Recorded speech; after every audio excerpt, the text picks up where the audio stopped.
ang nagsabi niyan. Now in all seriousness, Duterte is now being afforded the right he denied thousands of individuals in his bloody campaign against the war on illegal drugs. Ikaw ang humusga if he really did what he had to do without care for due process. He is being afforded diligently and meticulously too. The ICC is no drama, no frills, no trial by publicity, just pure facts.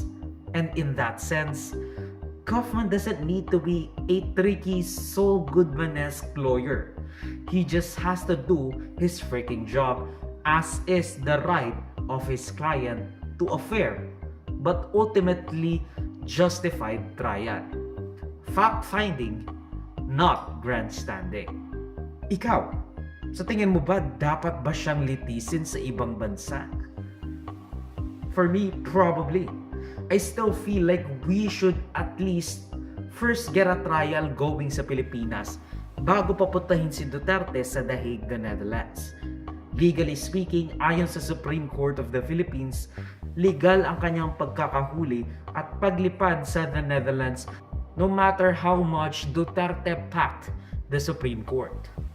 The Senate resolution to #Bring Duterte Home, not in a can or in a jar, has gained steam, pero it doesn't really have any bearing kasi nga again, the ICC does not care about the Senate of the Philippines. No matter what resolution are they pushing forward kahit na overwhelmingly in support ang mga tao. Now all we have to do is wait until the trial actually begins.